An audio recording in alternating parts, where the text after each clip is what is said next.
I'm Chris McDonough, a retired homicide detective. I've interviewed thousands of people, from serial killers to ministers. Welcome to the interview room.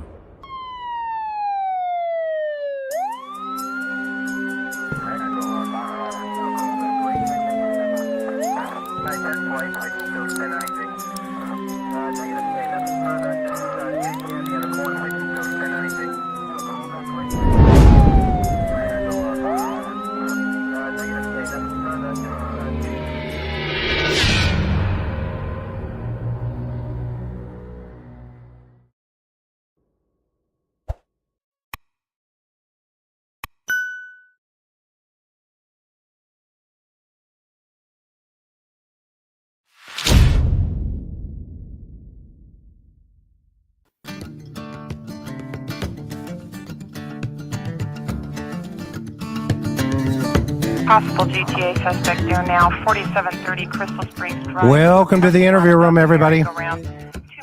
Time to take a seat. Thank you for all being here tonight.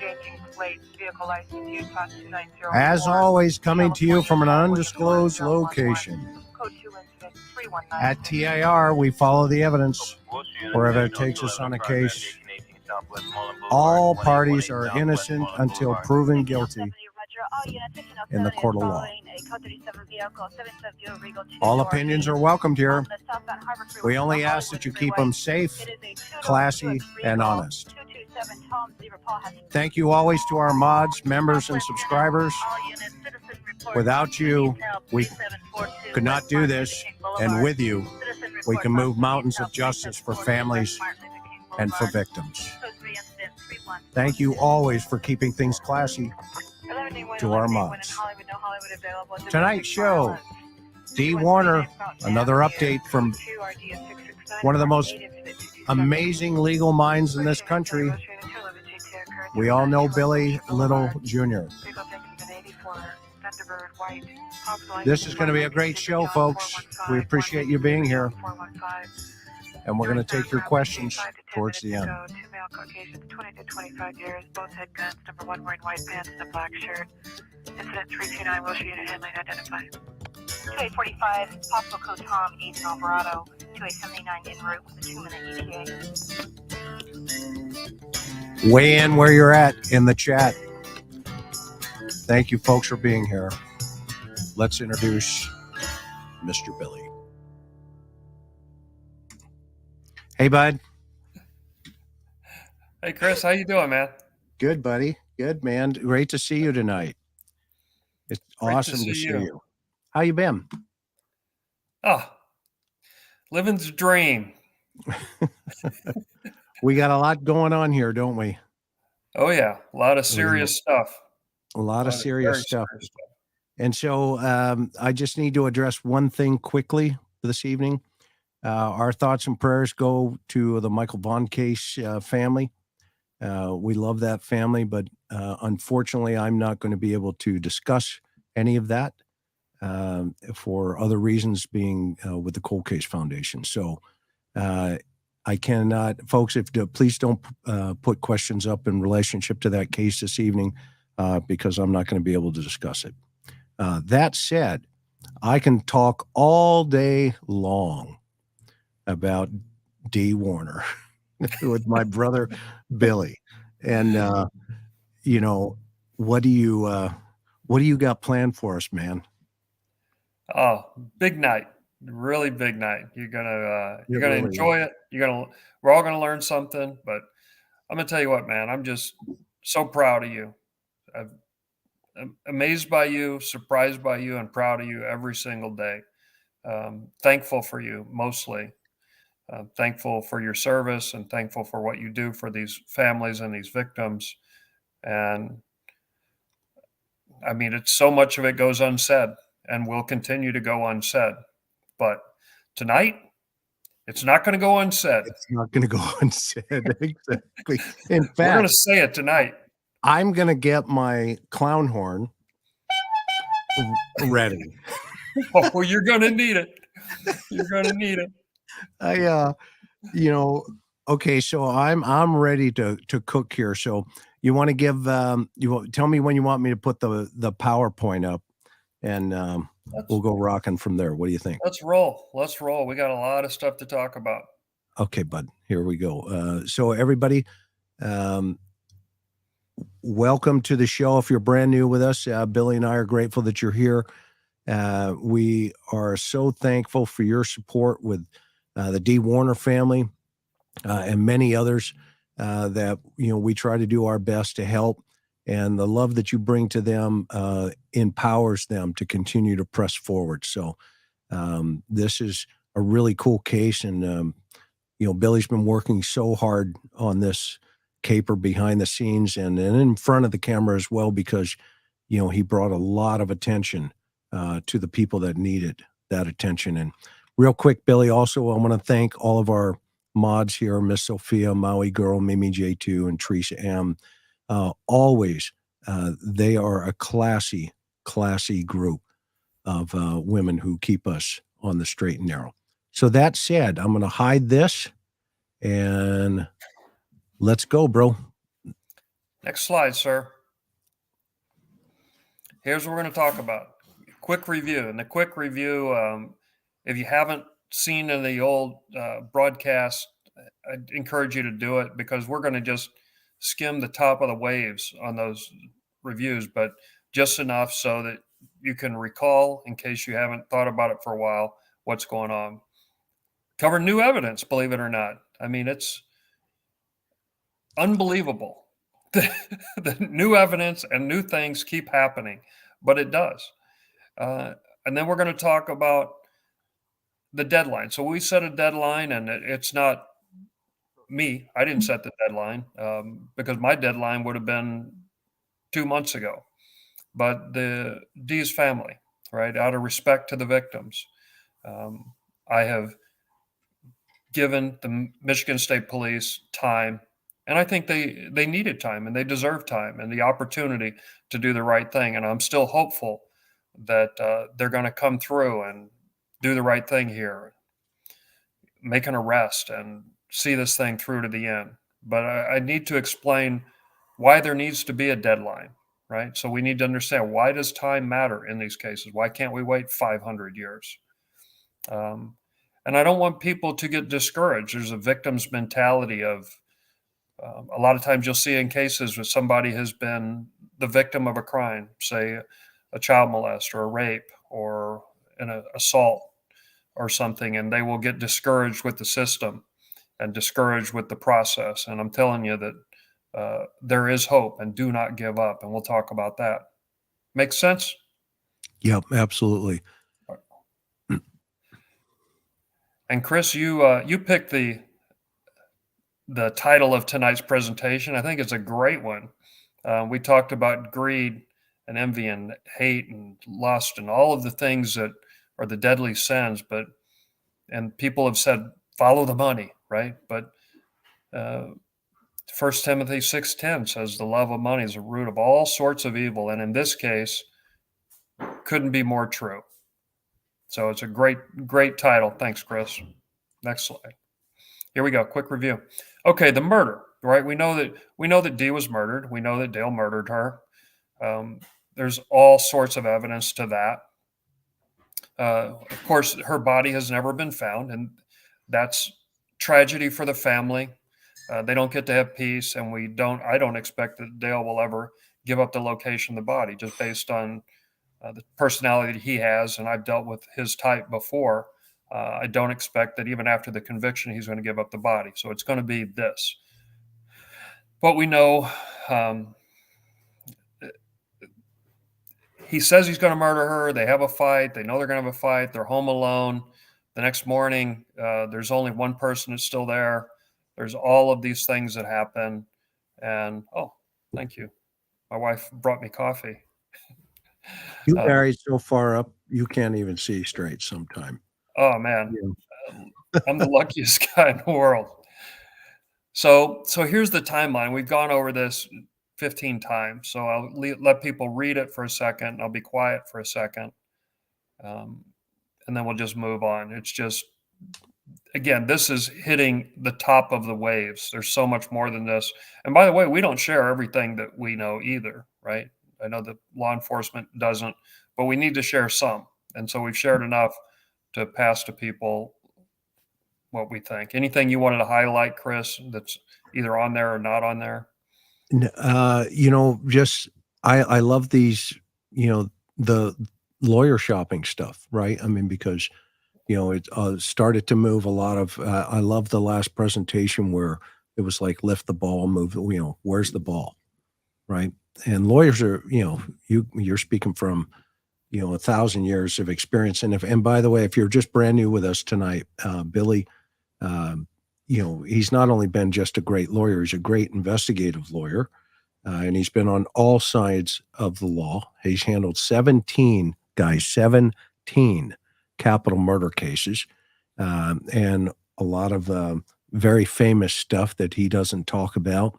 And then simultaneously, if you're new to our channel, you're going to absolutely love this channel because we only shoot with facts.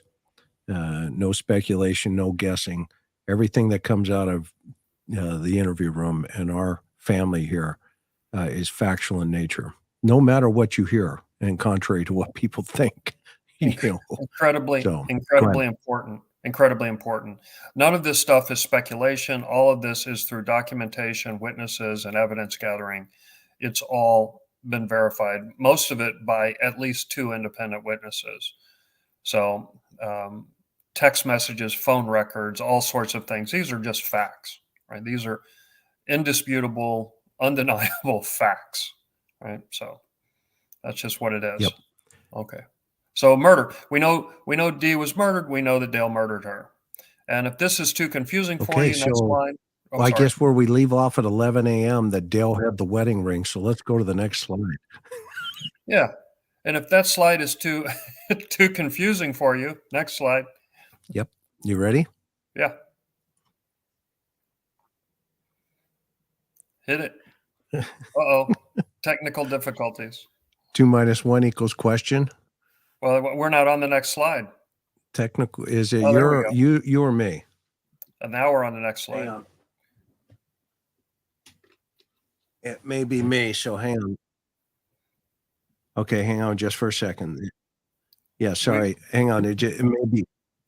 We're on the next slide 30 now. seconds here. I'm having a little technical difficulty, so hang on for me. No, okay, go ahead. Can you see this 2 minus 1? Yep. Okay, Everybody, so am I catching up here? We're good? Okay, Karen's giving me a thumbs up. Okay, sorry. okay, so if that murder timeline was too confusing for you, let's just break it down. There were 2 people in the house. It was Dale and Dee. The next morning, there's only 1 person remaining. That was Dale. Pretty simple. They're out in the middle of farm country out in Michigan. She didn't leave with a car. She didn't use any credit cards. She didn't take any cash out of bank accounts. She's never been seen. She never crossed the border. There's been no sign of her. There's no communication to her from her. So she's gone. And there's the 1 person's left. That's Dale. Simple. Okay. So let's just make it real easy. Next slide.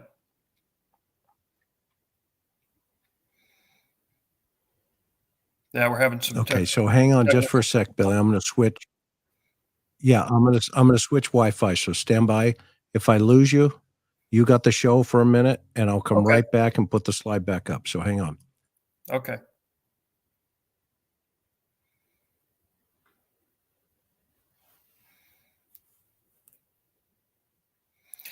This is what happens when you broadcast from undisclosed locations, from the Bat Cave. You have a Okay, hard time how's it work? We should be good.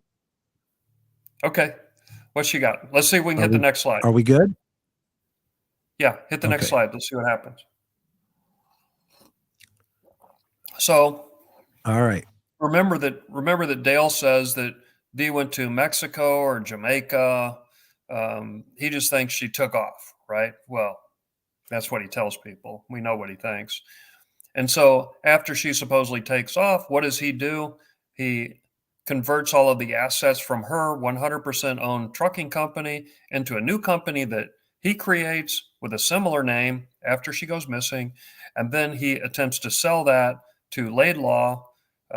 He and Todd Nayrink, who we're going to talk a lot about Todd Nayrink again tonight, or benefit from that sale, but mostly Dale. So they take all the assets, they drive her trucking company essentially into insolvency.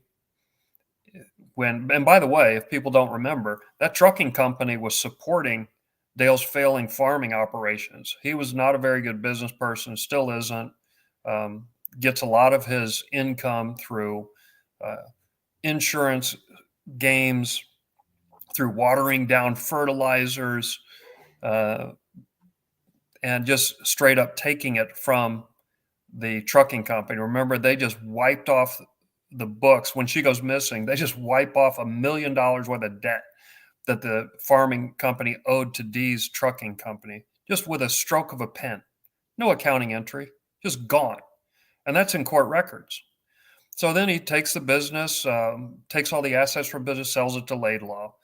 Well, he got caught doing that, so that's still in dispute now. He hasn't been able to benefit too much from that, a little bit, but not too much. So that's another little problem he's got when she goes missing. Next slide. And then he's got his associate who comes back after Dee goes missing, Mark Weisberg, who comes back over, and they help him. Mark helps him get an SBA loan for COVID relief for businesses that were damaged or hurt by the COVID problem. And so the SBA had this program. And so Mark Weisberg applies for it. And the problem is they wouldn't, because the farming company was owned 50-50 by Dee and Dale, the SBA wouldn't let him just sign off on a loan. They needed Dee's signature. So Mark Weisberg comes up with Dee's driver's license. All of a sudden, license after she's gone. And then Mark Weisberg electronically signs Dee Warner's name to get the SBA loan. I mean, the nerve. So that's another thing that they did. And then they took that money from the SBA loan, and Dale had a personal loan from the War Ag to himself. He loaned the money to himself with some pretty favorable terms. So he basically stole $1.4 million from you and I, the taxpayers, converted it to his personal use, and did whatever he did with it. I think,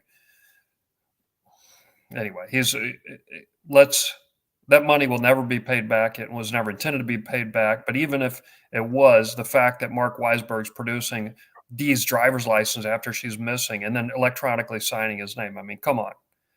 So are you suggesting the clown horn? Okay, Mark Weisberger.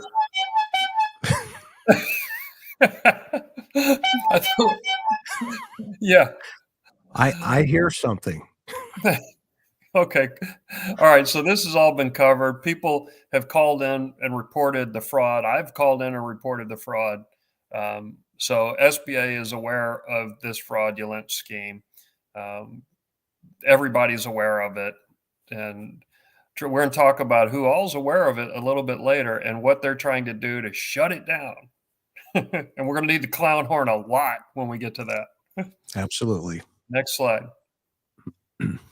Okay, so let's hit what's new since we last talked, about 5 minutes ago or 2 weeks ago or whenever it was.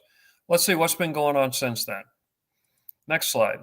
Well, 10 days ago in the Tecumseh Herald, there was a notice put out. What is that notice? Next slide. They have Franklin Township minutes, and these people oversee things like division of land, division of parcels, and they have to approve or disapprove of those things. So next slide. So next slide. So what did they do at the end of October, just a few weeks ago? What's that say? Oh, there we go. What is this? Oh, what is this? It is land division application. Land Division. This is weird. Warag Farms, Buyback LLC. Wow, that name sounds very familiar. They're going to divide a parcel of almost 1.5 acres. Wonder why they would do that. Next slide. Oh, there we go. Warag Farms and Buyback LLC. Oh, I remember that. That is the 50/50 owned LLC by Dale and Dee. Next slide. Dee Bach, remember? That was a problem they had when signing the fraudulent operating agreement for this war. She wasn't married to Dale. They tried to sign her name as if she was married to Dale. But she wasn't married to him at the time this was done. But this is the 50/50 owned Warag Farms. Remember this. So, and remember, according to Dale, she's in Mexico or Jamaica. So, all she has to do is sign her part of it, right? But they don't get her signature. And so let's think, what's going on here? Next slide. Why would they need to divide, not they, of course, not Dee and Dale, but why would Dale need to divide 1.5 acres, 1.5 acres of a particular parcel? What's going on here? I don't understand, Chris.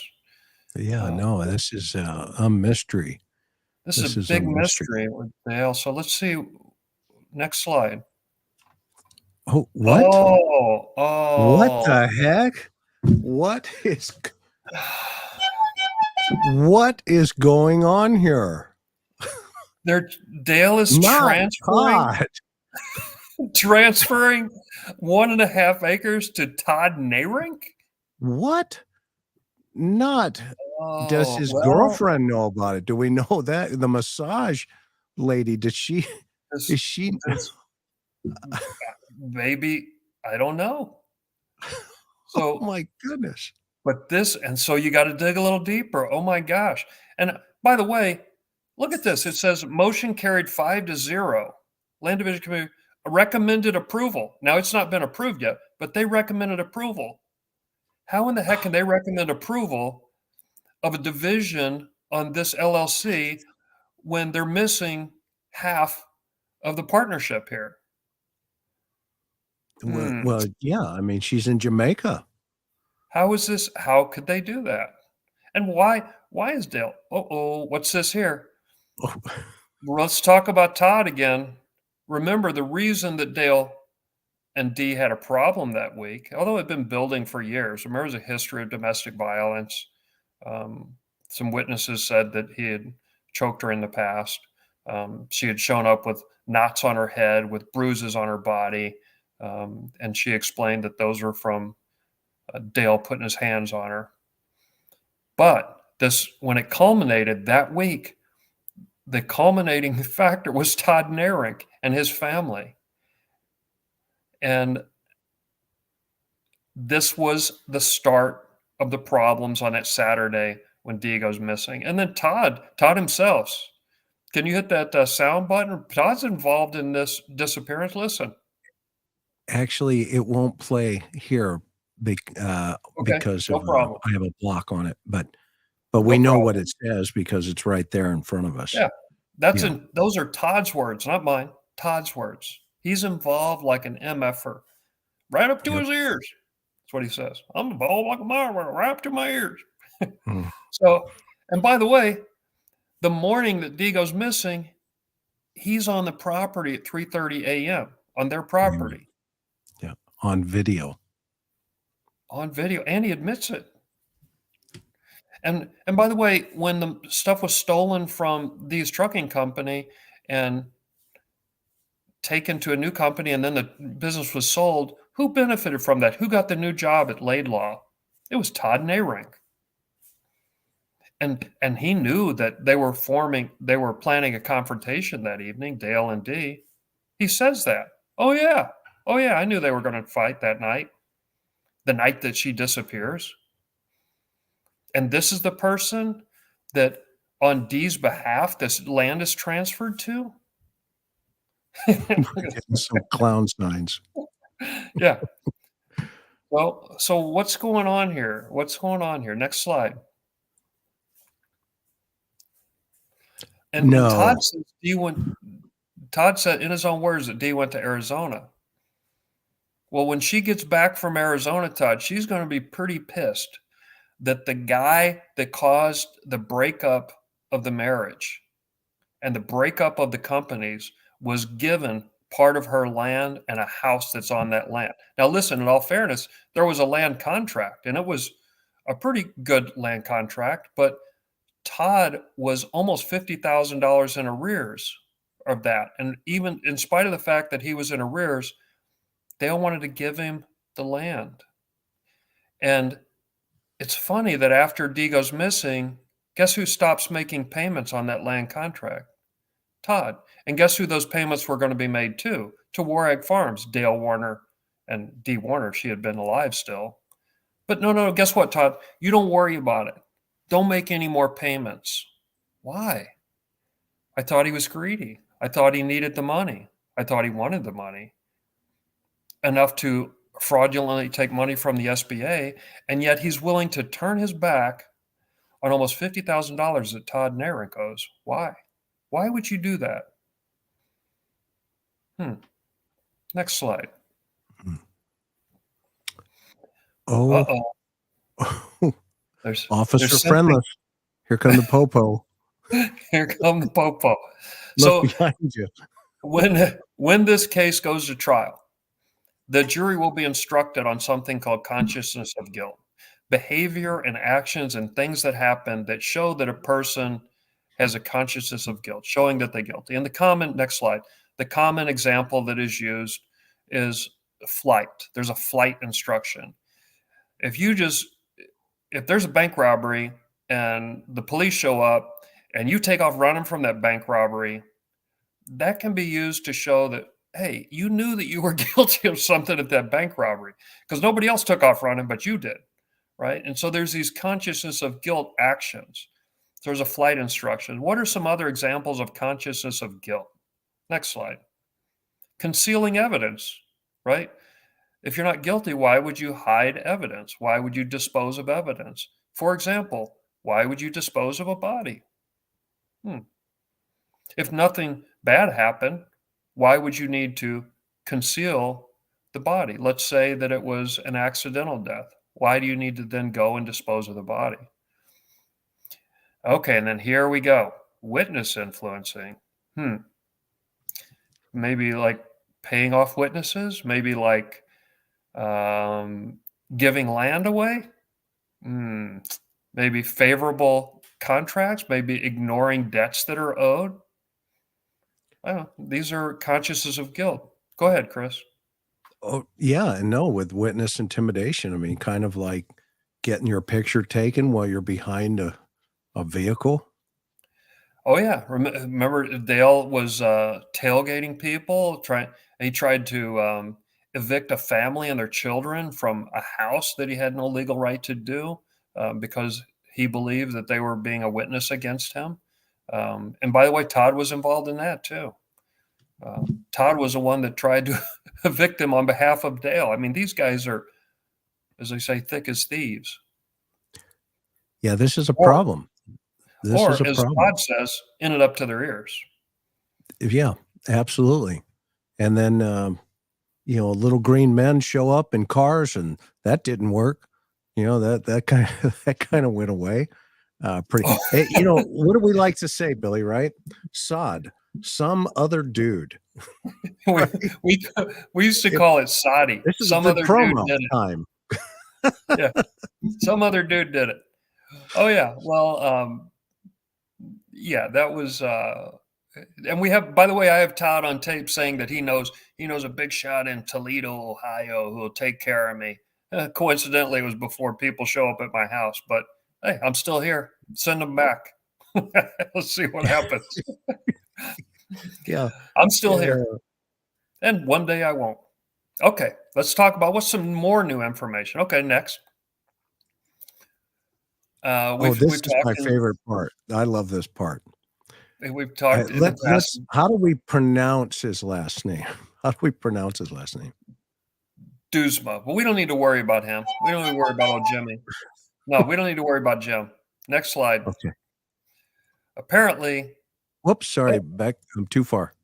yeah, apparently that relationship came to an end. I don't think anybody died, but that relationship ended, unfortunately. So what's our new lawyer support? The guy's been around for a while. Let's see who we got. There we go. Lawrence Lib, I don't know. So we're going to save that horn. We're going to use it quite a bit in a little bit. Okay. So Lawrence comes in here, and he's now Dale's number one guy.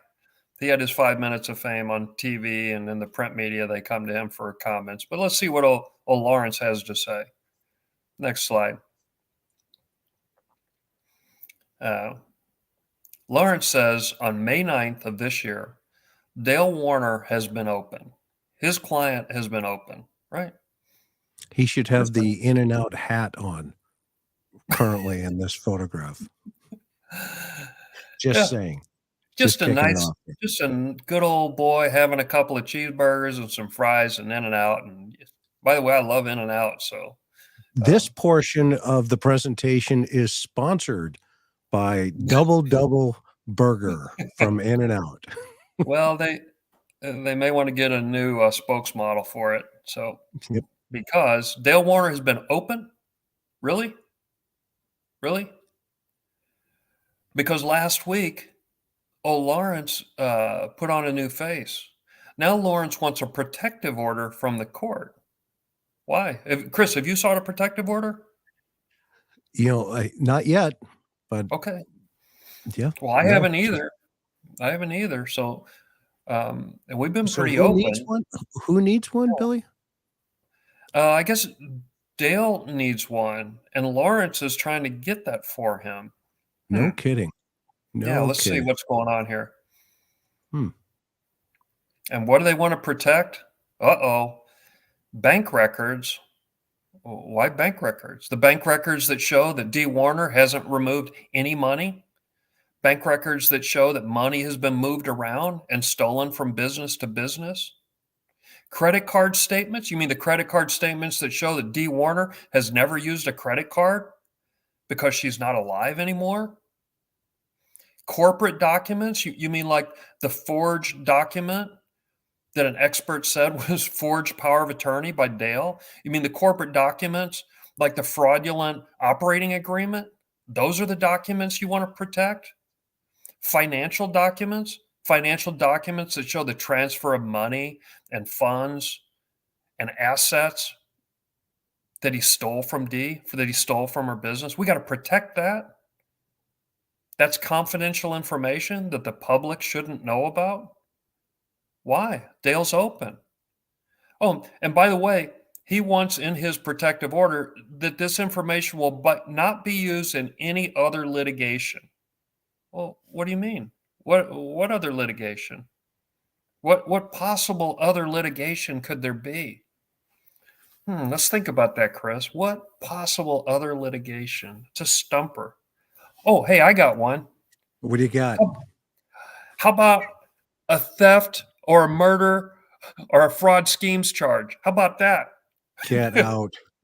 Oh, wait a minute. I got another one. Can I bring up another one? Please. How about this? How about a wrongful death lawsuit? Yeah. Wouldn't want to use it in that litigation. Sure. Well, yeah. Why would he be fearful of other litigation? He's open, he's honest, and he's innocent. Well, what other litigation? Oh, and by the way, now he's coming after print or broadcast media. What does that mean? Yeah. Wait, that's you, Chris. Well, you know what? It must be Sunday night. That's you. It must be memorialized. Why the heck would he want to shut you and me down? Why? I can't imagine. Why? It's weird. Next slide. Yeah, he's been open, but he wants to shut it all down now, huh, Lawrence? Next slide. Here we go. The timing is Not coincidental. He wants to get a protective order after I exposed him for his SBA fraud, right? That SBA financial information. He thinks that the conservator process is feeding me information. So he thinks if he can shut down the conservator, that then you and I won't be able to discuss it. What he doesn't realize is that's not how it's working. They're not feeding me information. I'm feeding them information, Lawrence. You're shutting down the wrong people. If you want to shut somebody down, you got to shut down me and Chris. Yeah. And the First Amendment. He's got it backwards. Oh, yeah. Well, it could never happen. We've got First Amendment rights, and he's got a real problem. He's going to need an experienced criminal defense lawyer in there, and that's probably not him. They're going to need somebody else on here. I know somebody who may be available for Who? somebody in your circle. They can ask one of your friends. Well, he's gonna need that 1.4 million to pay him, because this is going to be an expensive one. It's these cases I used to be asked, as the legislators would ask, why are these death penalty cases so expensive? And I would ask them, do you realize what it costs to do a death penalty case? Just on the trial part, it's about $2 million of taxpayer money, because clients like Dale Warner, they can't afford $2 million, and he sure as heck can't. So yeah, get your checkbook out. Better get another loan or something. Stop giving away all your land.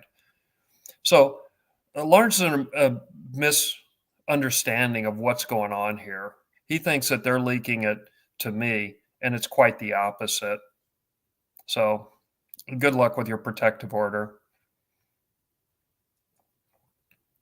And here we go. So if what you said on May 9th of 2022, that Dale has been open, right? Dale has been open. Okay. Well, let's take you at your word. Next slide. We know that Dale took a polygraph, his own personal polygraph. And for what reason would it be that he never disclosed that to anybody? Where is that polygraph? If he's open, show us the results of that. Put it out there. Be open. Don't just tell us he's open. Actually be open. Have we not presented this platform and as an invited guest? We would love both of them to come on. Oh, yeah. And guess what? I will keep my mouth shut, and Chris, you can do all the talking. No, well, They don't even have to talk to me. They're welcome. Open invitation to the interview room with Billy and I to discuss whatever you would like to talk about. And following his personal polygraph, the police asked him to take a polygraph. And guess who is the one person in this case who has refused a polygraph? It's not the guy holding a cigar. It's that other dude up there. Dale, take a polygraph. Be open. Come on, Lawrence. You said your client, Sadi. Some other dude did it. Yeah. No, man, do it. Do it. Don't come out there and tell the public that your client has been open. That's a lie. You're intentionally misleading the public. He hasn't been open. He didn't help look for his wife. In fact, he kicked the police off his property when they were there trying to look for her. That's open? That's open? Well, Chris, he doesn't want to come on your show. That's open. He doesn't want to take a polygraph. That's open. He wants to get a protective order in court. That's open. Come on, man. Where's the clown horn? It's available. Give me a break. Give me a break. Okay, next slide. But I am going to give him an opportunity to be open. And you can call me on this one. Guess what? I'm going to put my money where my mouth is. Next slide. I'm going to write a check from my personal checking account, because I'm not getting paid for this. You're not getting paid for this, Chris. I will write a check from my own personal checking account if Dale will take a sworn deposition with me, I will give him the money that he so desperately seeks in life, $10,000. And here's the rules. Okay, here's the offer. Here's the rules. Next slide. It's going to be sworn testimony. It's going to be recorded. And we won't release it on here. We won't discuss it. We will say only that he accepted the offer and sat for the deposition. But it will be released to law enforcement and civil attorneys. So if that other litigation that you're so concerned about, yeah, they're going to have it. That's part of the deal. I'm not paying 10 grand so that I can throw that information in the garbage. I'm going to give it to people that can use it. And I don't want to hear any objections or interruptions from his lawyers. He's going to have to sit there and just answer the question. He can't invoke his right to remain silent. Because on these depositions, especially on these civil depositions, yeah, he has to sit there, but he can still invoke his rights. Now, you can get what's called an adverse inference, meaning that the jury can assume that what he would have said would have been adverse to his own personal interest, meaning if you ask him, Dale, did you kill her? I invoke my right to the Fifth Amendment, right? The jury is allowed to assume that that answer would not have been good for him. And trust me, I got a million of those questions for him. But, and I don't want to make it run forever. It's not going to be a 6-month. I'm going to do 2 8-hour days, 16-hour time limit. He's going to sit there and answer my questions, and I'm going to write him a check for $10,000 of my own money. There you go. He's open. Here's your challenge. I'm putting my money where my mouth is. Will you? Yeah, no, it's solid. It's solid. In fact, let's take a break for 30 seconds while everybody weighs in and tell us where you're at. What do you think? Ready, Billy? Yeah. You good with that? Let's find out where everybody's at real fast while Dale thinks about the rules of the deposition.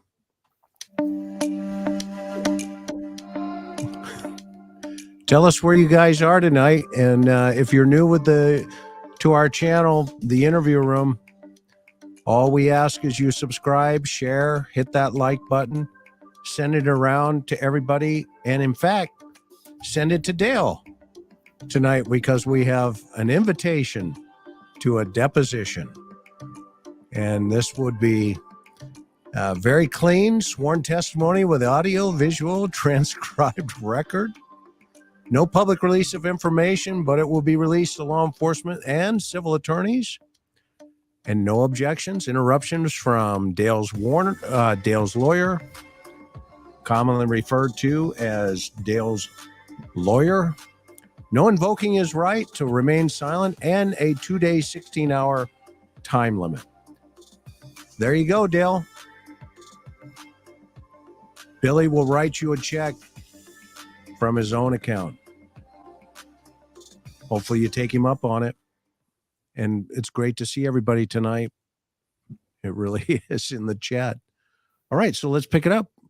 We've got an invitation out there. And we gave him a really cool little vibe to do it. 10 grand. Next slide. Because you said that I don't know that anybody's ever been paid $10,000 for a single deposition to just sit there and answer questions, but I'm going to do it. So don't hold him back, Mark. Don't hold him back, Lawrence. Let him come and get the money. Next slide. 10 Here grand. it is. It's on the table. It's on the table. And if money is what you seek in life, I'm going to give it to you. Don't be afraid. We talked a little about the timeline, the deadline that we have, but let's talk about the law enforcement timeline in this case. We know that Dee was murdered on the 24th of April, 2021. We know that the Lenawee County Sheriff's Department had control of the investigation. They had lead of the investigation. Next slide. We know that their lead investigator was Kevin Greca. Here's a photo of Kevin looking for evidence, I think. I'm not sure what he's doing. I can't confirm that he did or did not ever find that evidence, but And by the way, he's continuing to run around town and badmouth me, so I don't feel so bad about um, looking at him like this. But This photo what is he doing? classic. All right. So that's who was in charge. But then August 1st, the sheriff himself turned it over to the Michigan State Police, which I think was a wise decision. The community asked for it. They had run out of gas in their investigation. I think that was the right call, and I appreciate the fact that he did that. The family needed that, the community needs that, and the community demanded it, and he did the right thing. The sheriff did the right thing and turned it over to the state police. So on August 1st, 2022, Michigan State Police took over. Next slide. And by the way, there's one of the Michigan State Police people who's in this photo, and that's my truck in the background, by the way. But don't hold it against him. It's a Ford. You know, I drive like a Ram, Ford. and he knows. I like Ford. I have a lot of Fords. So, and next slide. So on August 1st, the Michigan State Police took it over. The Sheriff's Department turned it over, like I said. And then the family of Dee set a deadline of 1 December, which is just a few weeks away from now, as a deadline. And I said I would keep my mouth shut. I would not be critical of them. I would not say anything. I would give them the time and space to do their investigation, but it can't go on forever. It just can't. Is there harm in letting it go on for 5, 10, 15 years? Yes, there absolutely is harm. This case is not that difficult. There are cases that you and I have worked on that obviously, for those many cases, we just can't talk about them, but 1,000 times more difficult than this one. And yet they're solved in a timely manner. But it's not just that. It's also, and we're going to talk about why it is that this just can't go on forever. It just can't. So the Michigan State Police took it over, and I'm not going to play that yet. But by the way, there are recorded conversations, and this was one of them. So it's just a little heads up. Okay, next slide. We talked about this. Next slide. And as a reminder, First, listen, man, we're not here to criticize or put down or make fun of the police. We're not here to pretend like we're smarter than them, we're better than them. No, we are here to support them, but we're mostly here to support the community and the victims, right? And that's our mission. That's my mission. And I assume that's yours too, Chris. We want to fight for the truth, fight for justice, fight for people who are victims of crimes. And that's what law enforcement does, right? We support that 100%. There was an incident happened here in my own state where I'm in a parking lot and I see a car driving off with a police officer hanging out of the driver's window.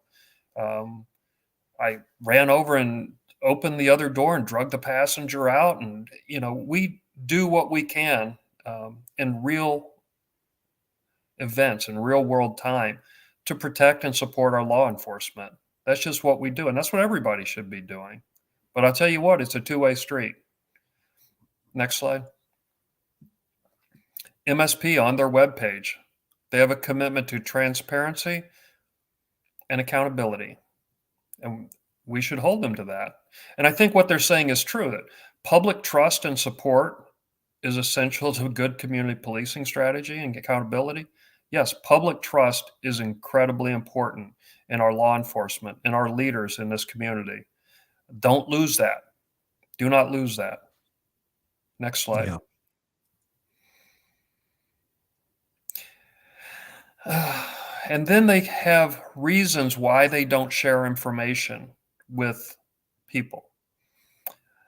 And guess what? You and I, it's always walking this line, right? You and I do the same thing. We do not share 90% of the information that we come into contact with. And if we do share it, it's for a reason. There's a new, and Chris, you've been a leader on this. there's a new method of investigating and policing, and there's all these people on the internet. There are leads that are developed through these broadcasts. And as long as you're conscious and you release information with a purpose and a reason, you must release information.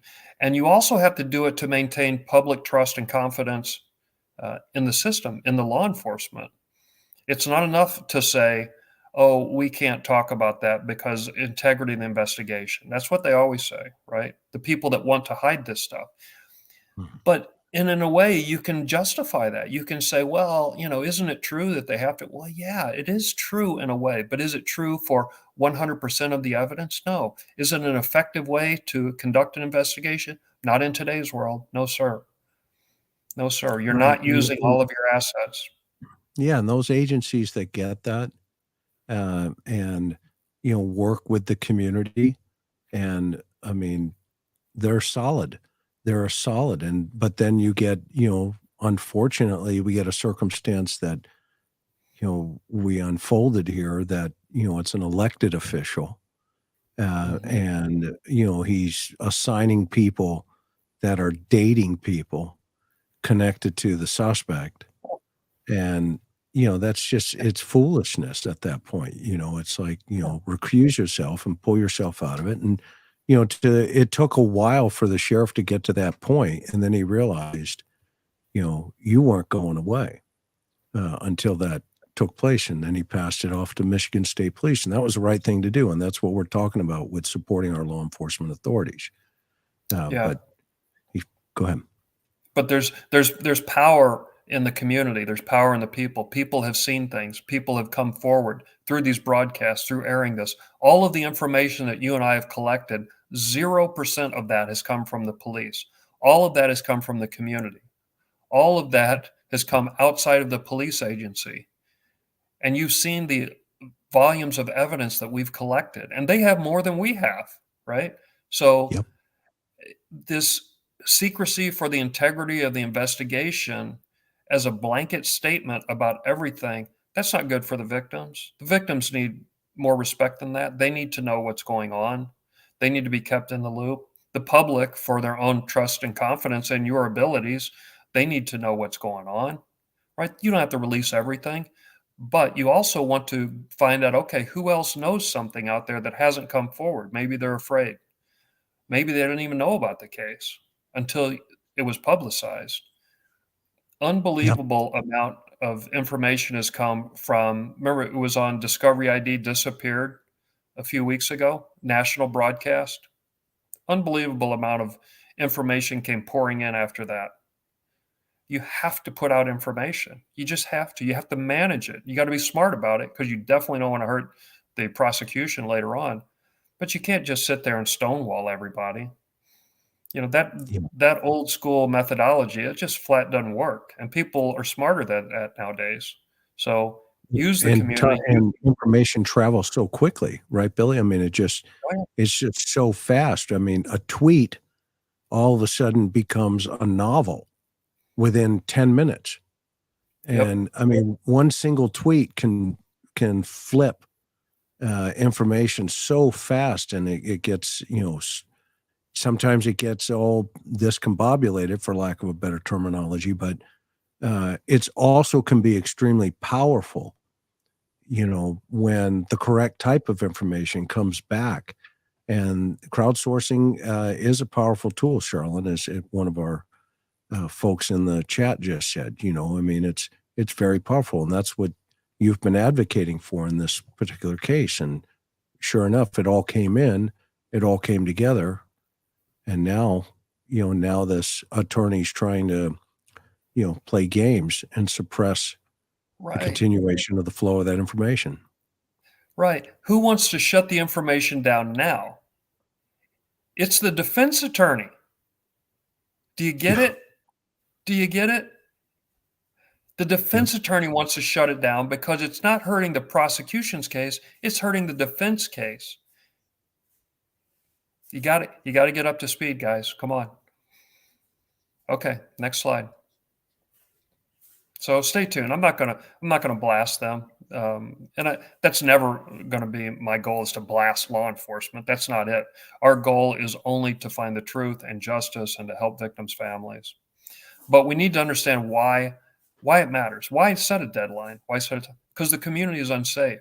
We see that ongoing criminal activity, right? Taxpayer money is being taken. People are being intimidated. More criminal activity. You've heard it said, justice delayed is justice denied. The suffering of the victims in these cases. Next slide. And the criminals become emboldened. And now you have more criminal activity, like, well, not just from these people, but hey, Rudy Giuliani used to have broken windows. I think it was Giuliani had a broken windows thing. Like, well, you got to stop the crime early before it gets too big. So you can't let it go on, because then it just becomes bigger and bigger and bigger.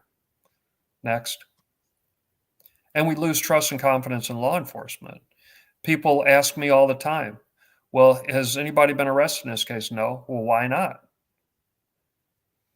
I mean, this is where conspiracy theories come in. People start to say, well, the police are corrupt or they're incompetent. So the public loses trust and confidence in law enforcement. And a big one, it doesn't make your investigation better. People have said, well, in these no body cases, time is our friend, because, if she doesn't ever show up for 20 years, then we know for sure that she's dead. No. Evidence degrades. There's a loss of evidence, people's memories. As a defense attorney, you put a witness up there who saw something 20 years ago, I'm going to make that deposition with me and Dale look like child's play. I'll destroy that witness. We need to get this thing before, and witnesses die, by the way. I've had cases where I had to go in with a videotape deposition just to get the statement of a witness before they drop dead. I mean, this is not getting better. It's getting worse with time, and we've got plenty of evidence now. Next. And you give the opportunity for people to be intimidated and just to change their heart. They start to question, well, and it's happened in this case. I'll be quite frank with you. People have said, well, they come up, they're like, oh, this and that and this, thinking, well, okay, now they're going to give the information that's going to break the case. And guess what? A month goes by, 2 months goes by, 3 months goes by, and all of a sudden, well, they're not quite so cooperative, or they don't want to give well, it doesn't seem like, they start to lose their nerve. And then the criminals are able to intimidate them and scare them, and like, hey, we'll see, you don't want to cross me. Next. And it just generally encourages cultural and moral decline. When crime is not prosecuted and people see that, and people start to wonder, well, okay, well, they're transferring, 1.5 acres from Dale and Dee's company to Todd. Well, what's the big deal? Dale's a member, Dee's not around, what's the big deal? And all of a sudden, it goes one day after the next. You don't lose your morals in one day.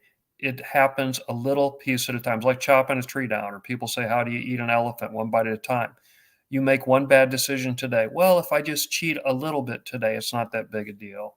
And then you get away with it. And then the guy next to you cheats a little, he gets away with it. Next thing you know, you got a community that's out of control. And this community is too good for that. There's great people there.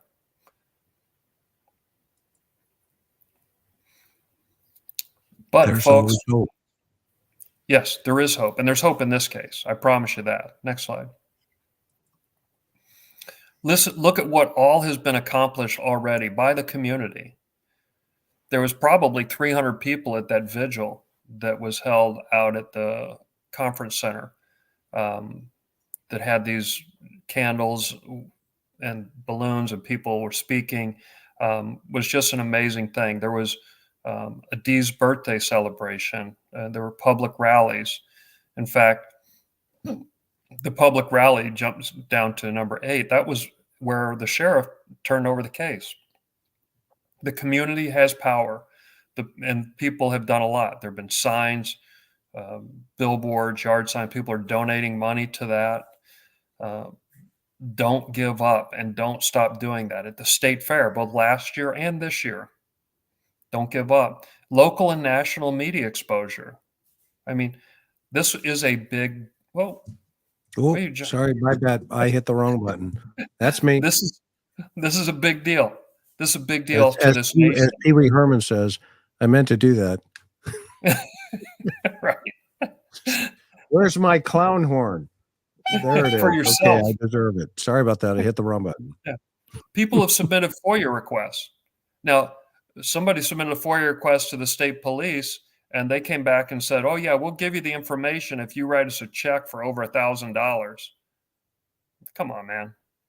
This is public information. You can't be shutting down FOIA requests by charging over $1,000. That's ridiculous. But people are doing it. People have filed SBA fraud complaints in this case. Multiple people have done that. I'm one of those people. I filed a fraud complaint in this case.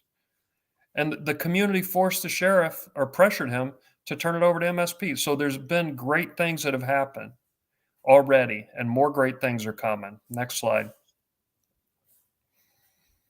And if you thought these fights were easy, if you thought they were fast, not very often. Not very often. You must fight evil every day. It is a daily struggle. And there are times when you feel like you're not winning, and times when you feel like I should just give up, and you get discouraged. There are victims of crime who give up. You got to dispute that land every inch of the way. Next slide. And trust me, I didn't come on to this to leave, right? I didn't come on to this to go, it's too hard. The sheriffs don't like me. Dale's lawyers don't like me. Dale doesn't like me. There's people driving by my house, right? No, I'm not going anywhere. And if you think I didn't have a long-range plan, you don't know me very well. I had a long-range plan from early on in this case. And this is one of the things, I'm not going to disclose all of it, but trust me, like number 3 says, I always have a backup plan. And that plan doesn't include quitting. I'm not quitting. And if I can't get you this way, I'll come at you another way, or another way, or another way. There's no end to it. I'm an unsolvable problem. So we need to go ahead, Chris. You were going to say something. That's, a Marine Corps infantry officer speaking. You've commanded troops in battle, and I don't think they understand the principle. Not yet, but they will. Your dad, amazing man. I still, am amazed by the Frozen Chosen. Those guys are superheroes in my books. So, but I'm going to tell you what, you can get discouraged. Guess what? We all get discouraged. You're allowed to be discouraged. You're allowed to have that feeling. You're allowed to be afraid maybe this isn't going to be solved. Maybe we're not smart enough. Maybe he's going to get away with it. This fear creeps into us. You're allowed to do all of that. Don't fight it. Don't pretend like you're not afraid. Don't pretend like you're not discouraged, because we all get there. But what you can't do is you can never give up. You got to, when you get knocked down, when you're discouraged, when you lay down at night, and you cry or whatever you do, you wake up the next morning, you get up and you fight. That's what we need here. Don't give up. Never. Next slide. He was a pretty smart guy. And I agree with this. World's not destroyed by those who do evil, but by those who watch them without doing anything. And that's us. That's the community. And that's this community on your channel, Chris. They're fighters. They are fighters, and they're smart. Mm-hmm. And like Forrest Gump says, that's all I have to say about that.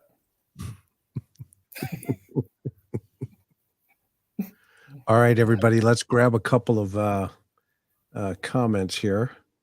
Let me see what I got to get some little background music here. I like this one.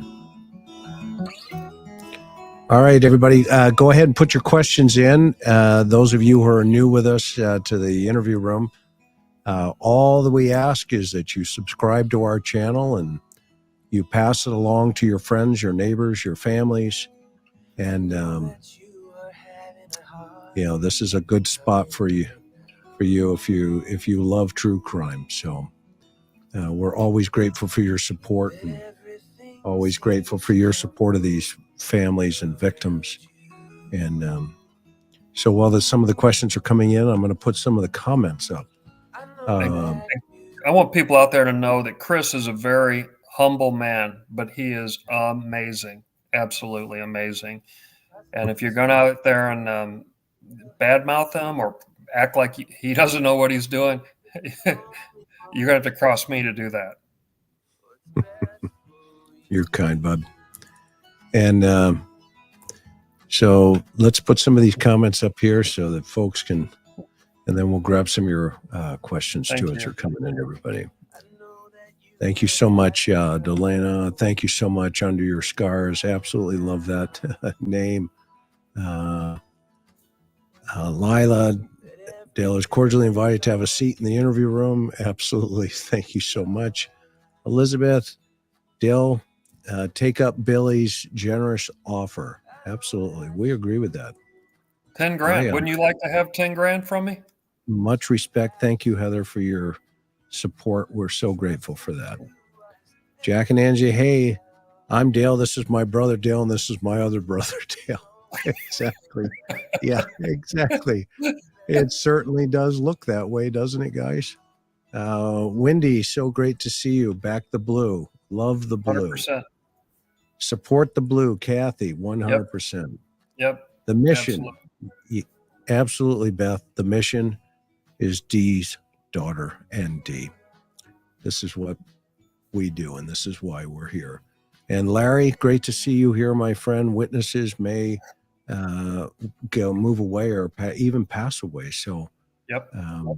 So here's a question, Billy, right here from Mimi J2. Do you feel Dale has any pressure on him since he's moving freely and doing all of these other stupid things?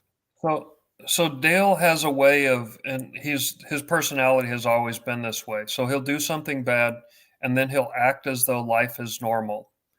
He just goes on. In fact, he was out the day after he killed her, just farming his land, acting like, well, there's nothing going on. Life is normal. He wants everybody to just move on, act like, nothing happened here. There's nothing to see here. He'll talk to people. He'll talk to Dee's family as if it's just a normal conversation. Like, Dale, do you realize that you just murdered their family member? And he'll talk. I mean, it's a sociopathic mentality. And that's how he deals with these problems. He tries to go on and act as though everything is normal. It's not normal. But does he feel pressure? 100%. 100%. They had yard signs out there up and down the street. People would go and take them out. Those Justice for Dee signs, people would take them out. He would complain about them. People ask him. There was Help Dale Find Dee billboard, Chris. And people would ask him about that. Is he looking for her? No, he's not looking. He's feeling pressure. And a lot of that is the community, maybe all of that. So Peggy asked, have Dale's parents been questioned? I think they have. Yes. Okay. But I mean, I hesitate because you mean Dale's father, where Dale went the morning that he was supposed to be asleep? Tell him about that. Dale said he was asleep till 6 a.m. the morning that Dee went missing. And unfortunately, he was at his father's house at 4 a.m. in the chemical barn, getting keys, running around, acting abnormal. People saw him, but yet he was asleep, and supposedly Dee was asleep in the house. You weren't in the house, Dale. We all know that. Yeah. Thanks, Sandy. Yeah, so let's see here. What do we got here? More of the protection order would not keep SBA from getting information if they conduct an audit, would it? No. And I suspect that's not going to go down without a fight.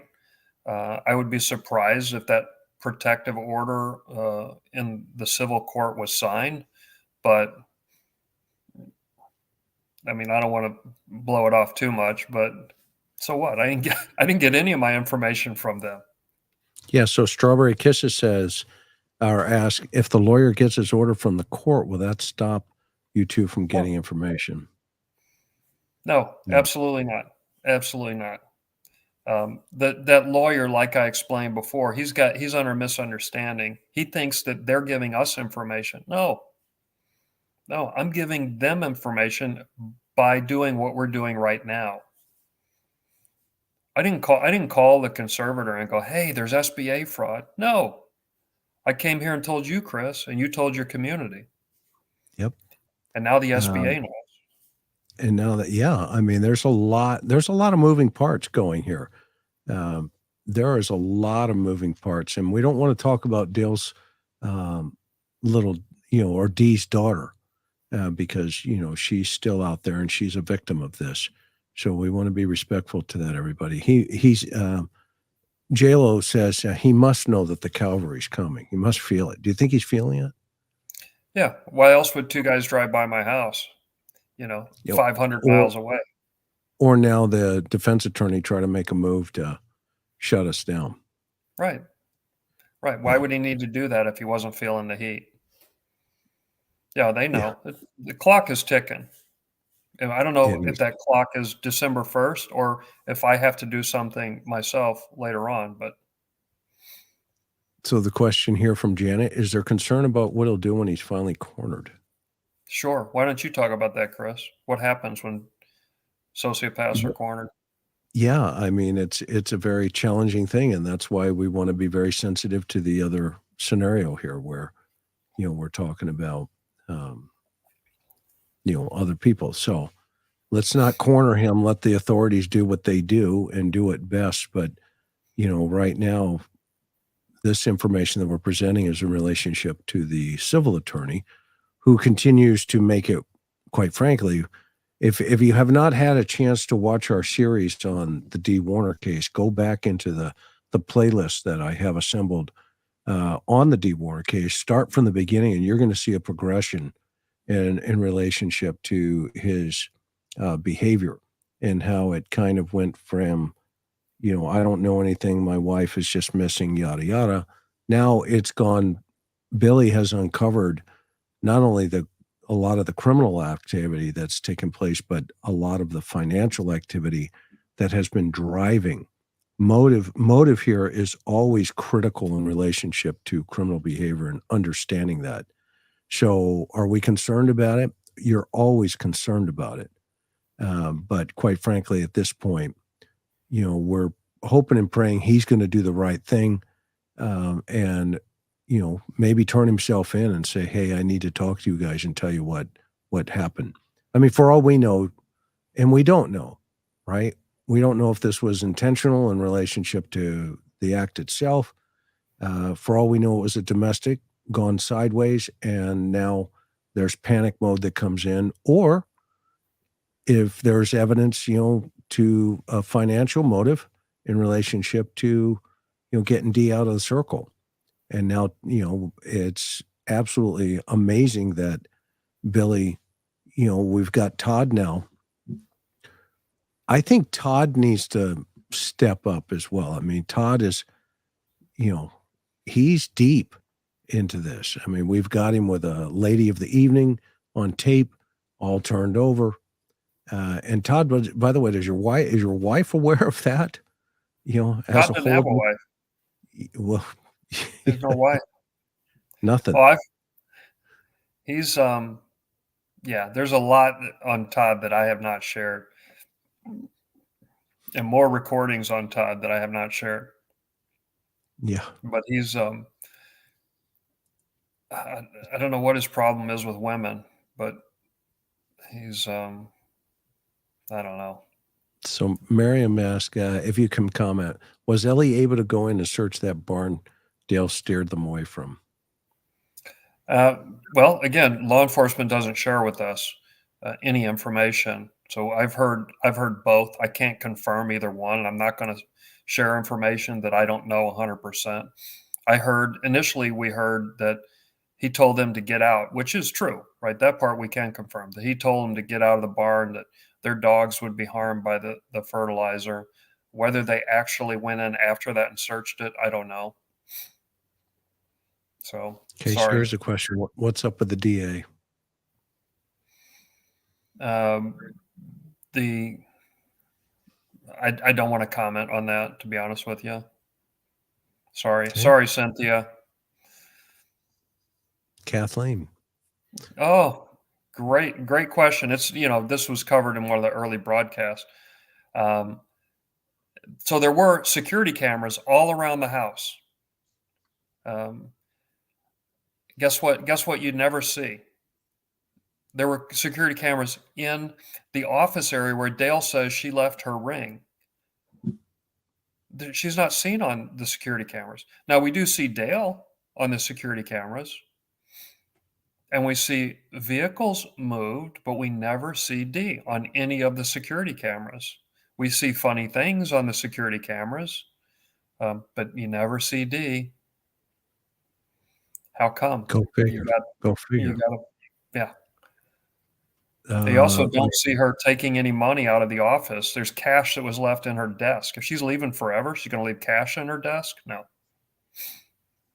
So there's more of a comment here from Jordan. I wonder what made Dale come up with saying that Dee left with her curling iron, nothing else. It seems like the curling iron came up for some reason, but it's odd. It's an odd thing to say. It's a good comment, I think we Jordan. have we don't, yeah. That was early when I first got on the case.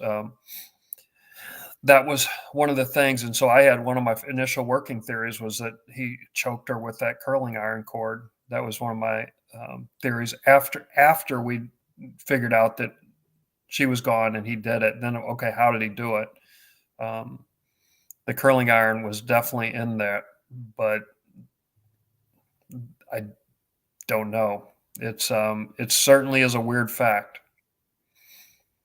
Yeah, and Susan says if she told him she was divorcing him with the financial stuff going on, or would he have reacted out of anger control, but also fear because of financial repercussions? Susan, that is a great comment.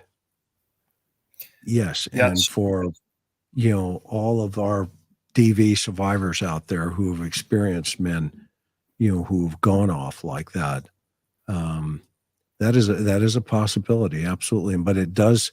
We've uncovered that the financial stuff, or Billy has uncovered the financial stuff could be an underlying.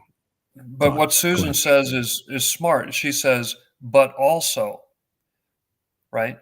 Because it's not, I initially thought it was domestic violence gone bad once we figured out that he did it.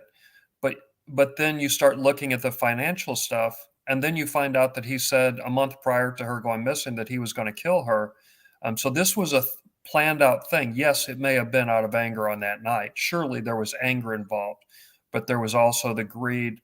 There was also the plan. He had already had it planned out, fantasized in his mind. So yeah, it's both. And that's a great comment, but also because it's always a soup of these emotions. And by the way, motive, although interesting, is never an element of the crime, right? Well, I'd not say never, but it's not required for a conviction. Motive is not required. But for people sitting on a jury, they want to know a motive, right? Because they don't think people would just kill somebody for no reason. So these motive questions that we all have, very important, not usually an element of the crime, but could be. But it's very wise to say, but also. I thought that was interesting, Susan. So here's a comment from KC Glass. What do you think happened to Dee? I've got some theories, but to be quite frank, I don't know, right? I've got a few theories, but I don't have any proof that my theories are right. So what do you say, Chris? Same. I think, it's a DV. And Dee's been a victim of the 8 stages of domestic violence homicide. So, how did Mark use Dee's driver's license? That's a great question. That's a great question. And now, could it be that a copy of that was stored on the computer? Yeah, it could be, right? But it's still fraudulent for Mark to use it, even if they show that. But we're going to need to get, and the SBA has the IP addresses for the computers where this information came from. So it can be found and will be found. And that's information that's in control of the SBA, and law enforcement needs to get that. Somebody needs to get it. I mean, it can be subpoenaed. This one's yours, Bill. He can't. He can't. But these illegal transfers of real property, I mean, you've seen title fraud, theft, property is being stolen. But no, in order to transfer, divide that property, you need the signature of both Dale and Dee, right? It'd be like a man. Well, it is a man and a wife. It'd be like if you tried to sell your house without your wife. I mean, you can't even sell your car if both your names are on the title, much less property. Try to sell your house without getting your wife to sign on it. See how far that goes. And this is part of the cultural moral decline. Like, how would this group of people in the township approve that? They recommended approval. How is that? So the lab says, say he snapped that knife, but I've been talking about killing her. Is it still first or second? Yeah, it's a great question. And I'm going to give the lawyer answer. It depends, right? It's always the circumstances surrounding, right? I'm not trying to evade the question, but it really just depends. Because let's talk about premeditation for a minute. So the instruction when you go to trial on premeditated murder, premeditation can happen. All you need is time for reflection, right? That's the jury instruction. It doesn't require, 6 months of planning. It requires time for reflection. And what is that time? There is no set time. Is it 10 seconds? Could be. Yeah. If you have time to go, I want to kill her. Should I kill her? Didn't I kill her? Right. So premeditation only requires time for reflection before you do it.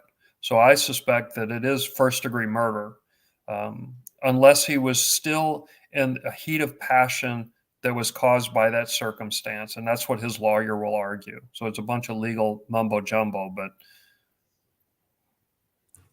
There you go. Janet's she's saluting you and signing. Good. Thank you, Janet. We'll see you in a little bit. Thank you so much for always being with us. We sure love you and appreciate you. Thanks, Janet. And then, so here's a good one right there. What do you think of that, Bill? Oh yeah, that's definitely, that's on the table. That's one of my theories too. Yeah. That's yeah,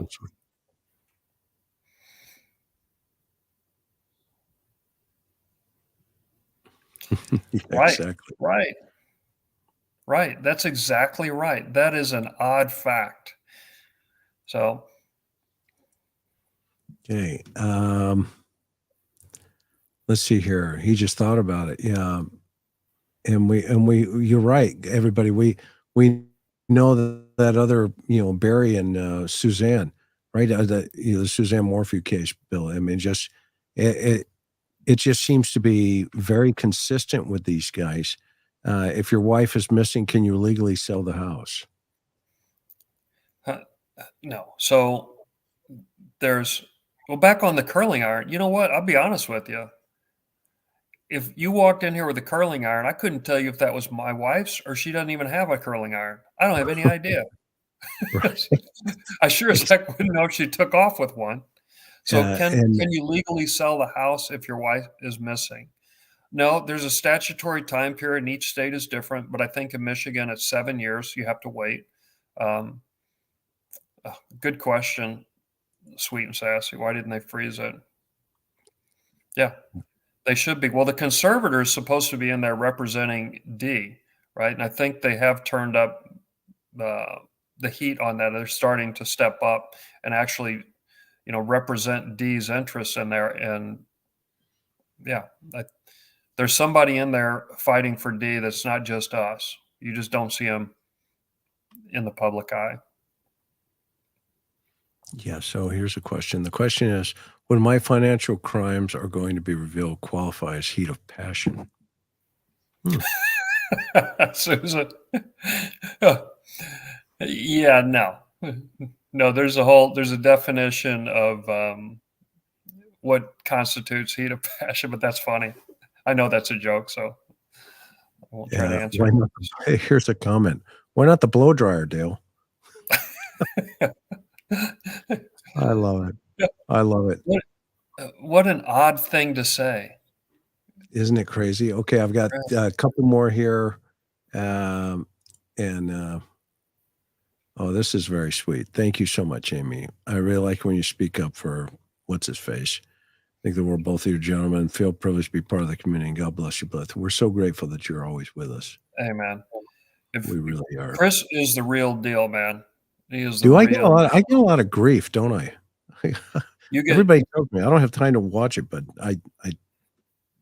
well, according to people on the internet, I'm a fraud and you're a liar, and yeah, it's freedom of speech, man. Say what you want, but I'm telling you right now that Chris is the real deal. You should all have his back. Yeah, they do. Our family does. We love the TIR family, and the other stuff. It's find out. Hey, so let's shift gears for a minute, away from Dee for a second, because we're running into almost an hour and a half here. So too long.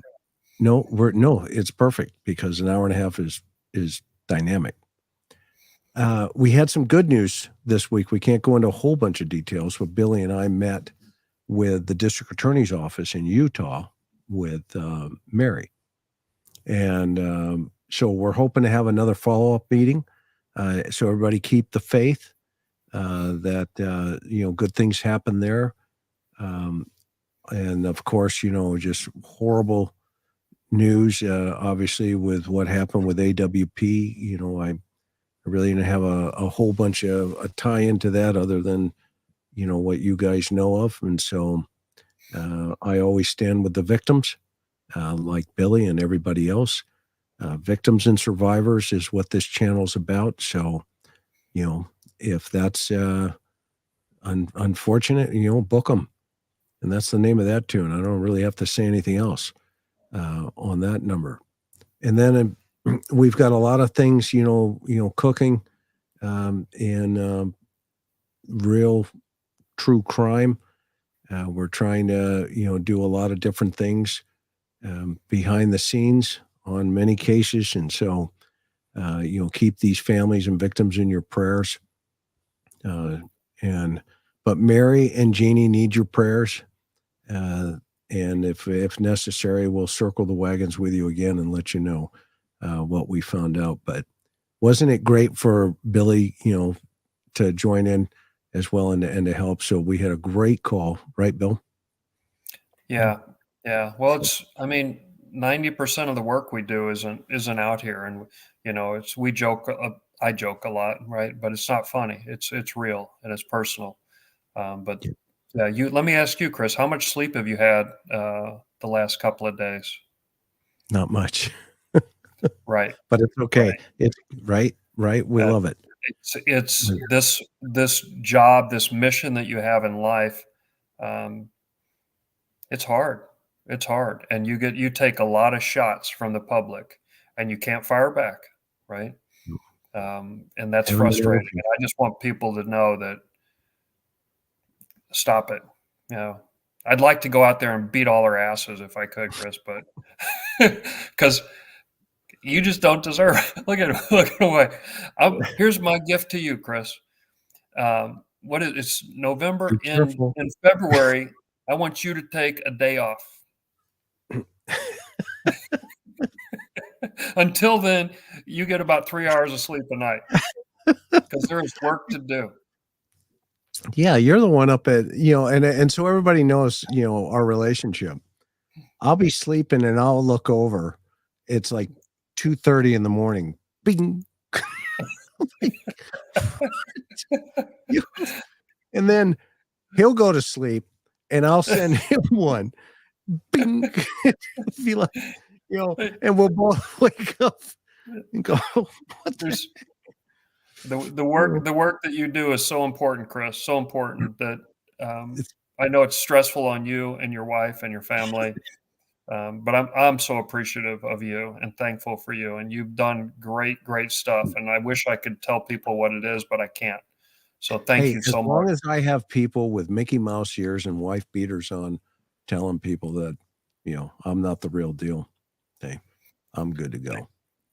Yeah. Send those people to my house too. See what happens. Exactly. All right. As always, you, my guest, as you know, and my good friend, you get the final word, brother. And one other thing, go to the interviewroom.net. I am so proud of Karen. And Mods, can you put that up real fast? Miss Sophia, I saw you put that up a little bit ago. We are so lucky to have not only the greatest mods, but we've got the, just amazing women in our life that have, changed our lives in many, many ways. And Karen has worked so hard on our website, theinterviewroom.net. She has created this blog about safety tips, and, it's really, really good work. And I'm very proud of her. Those of you who, know us, I married way up. This woman is just beyond any, I'm really lucky. God's been very, very good to me and our son. And thank you so much, Miss Sophia, for putting that up there. So, that's my Shopify. Well, that's the shop. You can buy this stuff over there. That wasn't, that you can buy, some other dude if you need that over there. Oh, there it is right there. Thank you so much, Teresa, as well, and Miss Sophia. And we have, theinterviewroom.net. Get over to her blog. She's an amazing. No, don't be sorry. We love you, Miss Sophia. There's, you just hit the wrong button. No big deal. But she has worked really hard, Billy, on this one, and she writes safety tips and blogs, and it's really geared towards women and your safety and family stuff. So that said, pass this around, hit that thumbs up, like it, send it. And if you have not subscribed, please hit that subscribe button right now. We would greatly always appreciate it. So Billy, as always, brother, it is a pleasure having you here. I'm going to pull myself out, and I'll talk to you in a little bit here, but you, as always, have the closing final word here on the interview room. Thank you, everybody. God bless you. Keep the Michael Vaughn family in your prayers and your thoughts. And you're on. God has blessed us with Chris McDonough. I'm so thankful that he is a friend of mine. And if you all keep fighting, like I know you will find that your life has meaning and purpose, and you'll be thankful that you did. And I'm thankful for you, and I'm thankful for Chris. I'm never going to leave. I'm never going to quit. I'm here.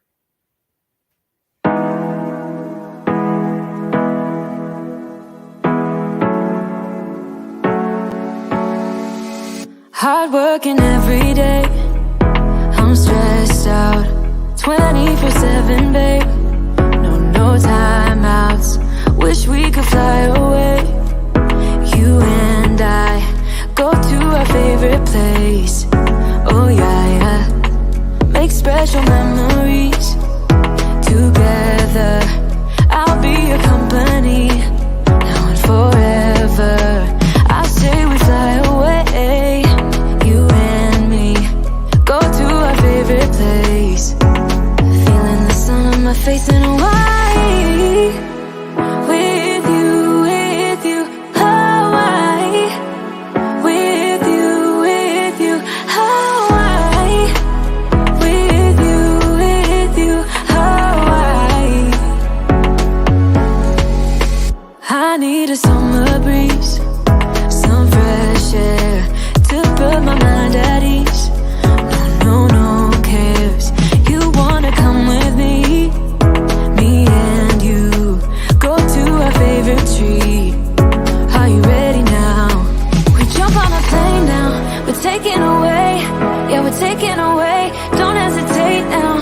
taking away, yeah, we're taking away.